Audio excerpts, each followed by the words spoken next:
Hello, Fantasy Ghost. This is your AFC South preview, our fantasy take. I am your Commissioner Rhino. To my right is AFC AB. And let me tell you guys, we got something planned for you. We have a really cool giveaway by Brady Ballers, BradyBallers.com. Fully customized mini helmets, logo included. Build your colors, styles, finishes. Like and subscribe to Fantasy Ghost YouTube. Drop a comment, subbed in the comment section of the video. We'll be doing drawing on February 9th on our Super Bowl pregame live stream. Let's go. Let's go. How you doing tonight? I am doing pretty good. I haven't slept much. I've been so giddy over Ohio State winning the national championship. Yeah, I had a feeling this was coming since when we got Judkins in the offseason and then Caleb Downs. I was like, yeah, we've got some solid leadership on that team already, and those guys will just make our team that much better. Shout out to Will Howard, by the way. Yeah, let's get to it, man. Let's get to it. Let's go. Let's get to your team first. Yeah, let's go. Your Indianapolis Colts. Absolutely. The one player that I love is JT. He's a bell cow. Mm-hmm. Yeah, I think the fourth or fifth most long runs out of the league. Mm-hmm. Yeah, his explosive run rate. Yeah, he's something that I would take probably second round. Yeah, I mean, I think that because of all of the other guys ahead of him, the guys that might be like some proven commodities, I think those guys and a couple of wide receivers will probably fill up the first round, especially in PPR leagues. So I think that JT will get pushed down to the second round. I mean, there were a couple people in a couple leagues that I played in that reached for him in the first round, but second round was typically where he was going. Like early reach, second. That's not. I mean, no, it's not. No, not at all. No. Yeah, it's not a bad reach. Like there were other guys that were available in better situations that finished ahead of him, of course. But when you've got a guy that's going to be in the backfield handling 300 carries, and he's going to get that, he's a workhorse. He's a grinder. Mm-hmm. He gets a lot of in between the tackles runs. And he's explosive. He can run for 60, 70 yards on any given snap. I found an interesting stat on statmuse.com. So it showed that the Indianapolis Colts had 130 rushing first downs as a team for the entire season, right? Can you guess how many Jonathan Taylor had by himself? 115. No, not that high. He had 71. Oh, wow. Yeah, he had 71 first downs, so just 65%? Him alone. 65%? That's, about 65%. Yeah. Damn. So that means that, and he averaged 4.7 yards per carry this year, and that's the third highest yards per carry average that he's ever had. His rookie season, he averaged 5 yards per carry, and in that second year in 2021, where he was an MVP candidate, he averaged 5.5 yards per carry. And that's the JT that I think is going to come back in 2025. So you're not worried about injuries? I'm not worried about injuries because that 2022 injury that he had, it was the first one that he's ever had in his entire playing career, even dating back to college, dating back to high school. Like, he's a guy who takes care of his body. He does all the right things. He maintains it properly. He's handled like 300 carries, I think 3 times in college at Wisconsin. He has 3 2,000-yard rushing seasons. So this is not new for him. Like, this is what he does. No. This is what he does well. So in 2022, our offense pretty much imploded because Matt Ryan came over. Our O-line went to shambles, and nobody saw that coming. No. And because of that, he ended up getting his first injury. And then he was nursing that injury in the back end of 2022. And then 2023 was the contract dispute. Granted, he still wasn't 100% healthy. That's what the reports were saying. But, he was still recovering, and that ultimately mattered. And he missed the first few games of the season. So it took him a little while for him to get back into playing shape. And then this season started off very rough for our offense as a whole. Right. We couldn't move the ball. We couldn't sustain drives. We were being we were being out-muscled at the line of scrimmage. Our defense was on the field for twice as much as our offense was, so he could never really get a groove. And then down the stretch, the last 5, 6, 7 games of the season, that's when we really saw JT, because he started getting 20, 25 touches a game. And he's that kind of back. Like, you have to feed him. He gains. He's like Derrick Henry. Right. You give him a couple touches here, a couple touches there, a couple touches here. And he reminds me of Adrian Peterson. That's who I think he's like, yeah, because he'll get you like 2 yards, 4 yards, 5 yards. Then he'll explode for 23. Then he'll get like 3 yards, then 4 yards. Then he'll explode for 65. Right off the bat, too. Yeah. Yeah, I think I'm not sure if Colts need a secondary running back to take load off him with AR there too. So yeah, JT, that's something. In rookie season, I dropped him. Oof. And then the person that picked him up actually beat me in a championship game with him. Oh, that hurts. Yeah, it hurt. I learned my lesson that way, folks. Be patient with rookies. With rookies, absolutely. You have to trust the talent. My thing that I always do with, especially with rookie running backs, is I'll draft, like, that's what I did JT's rookie year. I drafted Marlon Mack and JT. So I started Marlon Mack the first couple games of the season, and then he ended up getting hurt, and then JT took off for the rest of the year. Yeah. All right. Let's go to Jags. Yeah, let's go. You're what, 4-13? Yeah, something like that. I think they finished third in the division. They're disappointing. Yeah. Had quarterback issues. They had issues everywhere. But the one bright spot was Brian Thomas Jr. Of the course. Dude balled out 87 catches, 1,282 yards, and 10 touchdowns. Insane. The dude is quarterback proof. He's quarterback. He is somebody that I would grab in the second round, maybe late first. Oh yeah, absolutely.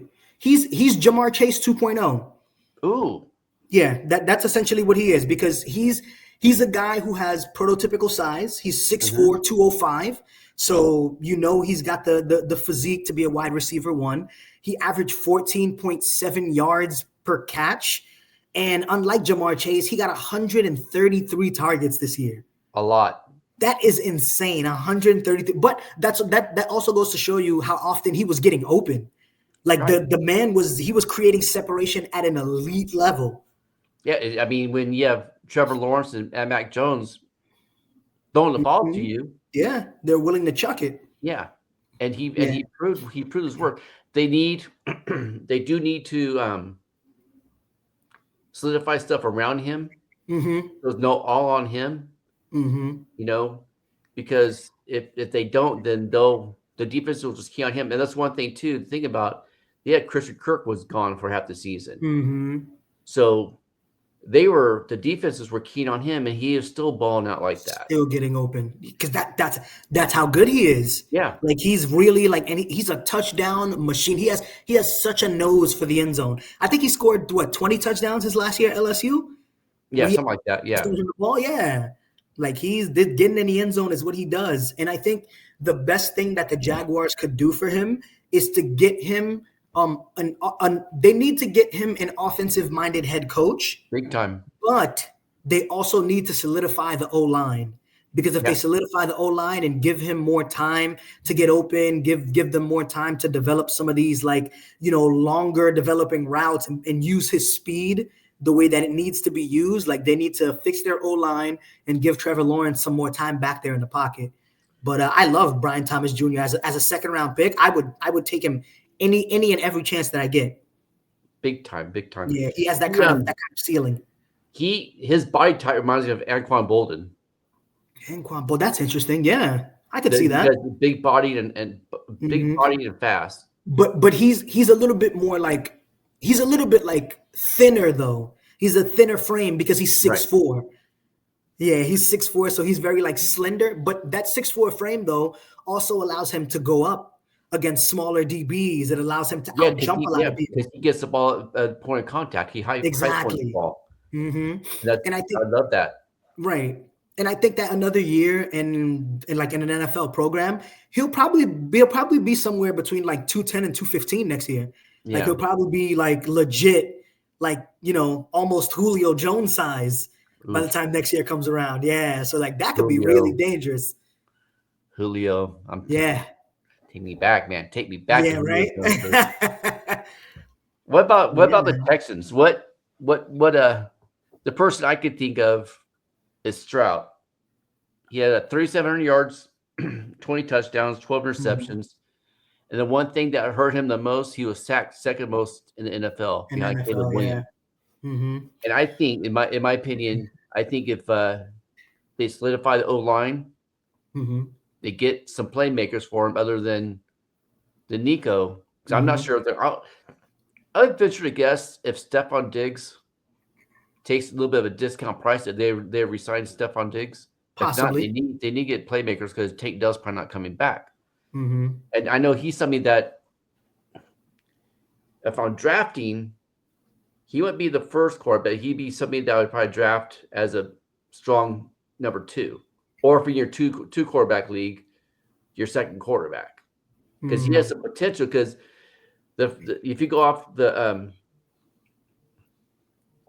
off his rookie season, he Hmm. balled out when he had a full all O line, good receivers, and the one thing that he didn't have that year was a good running back. Now with Joe Hmm. Mixon, you know, Yeah, that's the thing that kind of worries me a little bit about CJ Stroud is that even his rookie year, his numbers were very good. Like his numbers were solid, but even then, like the ceiling, I think wasn't really there. Like the yardage was there, but like I think he only had like 23 or 24 touchdowns mm-hmm. his rookie year.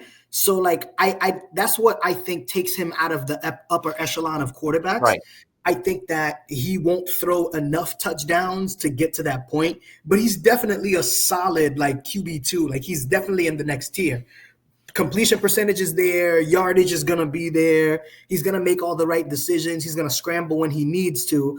But I think that that, especially because of Bobby Slovic, I think they're putting such a hyper focus on the run game that he's not really exploding as a quarterback in the pass game. So like I don't know if he'll ever get to that 30-35 touchdown season. right, and he doesn't need to. Right. That's what I'm saying. Right. And he has a defense. He has a run game. So he doesn't have to force much. He doesn't have to do much on his own to create opportunities. So because of that, I think, he takes a little bit of a backseat in the offense.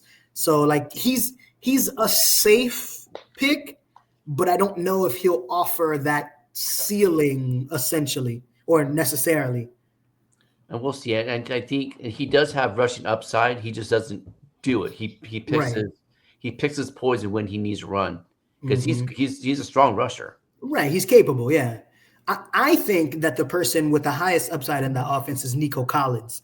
Like, I Okay. think that Nico Collins could end up very well being like a top 3 to 5 wide receiver next year. Like Yeah. this year, he only played in 12 games. He was on a really, really hot start in the beginning of the season before he got hurt. He had 68 catches on 99 targets. He cracked 1,000 yards. He had 1,006 yards, but he scored 7 touchdowns in the 12 games that he played. A lot of those were bombs too, weren't they? What was Yep, it? he What was his averaged average yard per catch? Like 17? 14.8. Damn. Yeah, almost 15 yards a catch.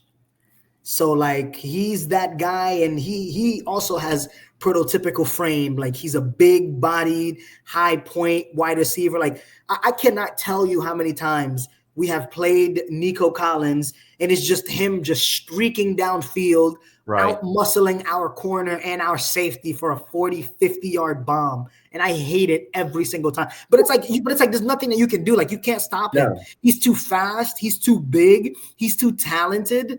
And it's just like you could put 2 guys on him and it won't. Like he's almost at the point where you could put 3 guys on him and he'll probably out jump all 3. Yeah. All right. The last team. Say the best for last, right? Yeah, right? Tennessee Titans. Tennessee Titans. Ugh. Honestly, the person in Tennessee that I think will be the biggest fantasy factor is somebody who isn't even there yet. And that to me is Cam Ward. Now, I do you think think now? Okay. Now, do you think they're going to draft Cam Ward over Sanders? Yes. Okay. So with that, this was my takeaway for the fantasy was Calvin Ridley. Yes. I mean, he put up 64 catches for 1,017 yards and 4 touchdowns with freaking Will Levis and Randolph throwing to him. Mm-hmm. If they could get a quarterback that get him the ball, he's already proven. Look what he did with Trevor Lawrence 2 years ago. Yeah. Right? Yeah. He was top 10 running back or wide receiver. Top 10 wide receiver. Yeah, this is exactly what I have on my notes. So he played all 17 games, which is great for him. That means he's durable. He had 64 catches on 120 targets for 1,017 yards, and he had 4 TDs in that abysmal offense. He averaged 15.9 yards per catch. So he is definitely talented. Yeah, it's phenomenal. This was his third 1,000-yard season of his career and his second consecutive 1,000-yard season.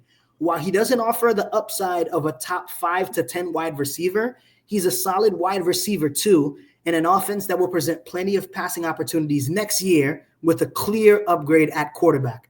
But see, with upgraded quarterback, he could sneak into that wide receiver 1 category. It's possible he could. It's just the offense would have to perform. Years ago. Right. The offense would have to perform better for him to reach into that top 5, top 10. But it's possible. Yeah, and I'd pencil him in for another 1,000-yard season, but barring injuries next year. So what round would you pick him? Would you draft him? 4th, 3rd, 4th? Yeah, 3rd or 4th. I think that's where he would fall. He'd probably get pushed down there because I don't think a lot of people would want to draft Tennessee players. So I think he'd probably get pushed down to the 3rd and the 4th. I think that people will probably draft like Tony Pollard ahead of him. Tony Pollard had another solid season. A lot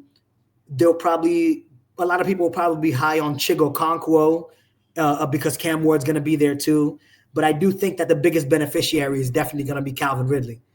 Yeah, big time. He's going to have a guy who can get him the ball consistently, who's going to throw it into tight windows, who's going to throw it deep a lot, especially because Calvin Ridley can still get open deep. So he's got speed too. So yeah, cool. Well, shoot, that's it, Fantasy Goats. Yeah, AFC South. We'll be doing more of these, and then we have other content coming your guys' way pretty quickly here. Especially me and AB here. We'll be doing some college breakdown. Looking forward to that in off season. Hey, y'all be good humans. All right. Thank you, and please like and subscribe. Have a great one.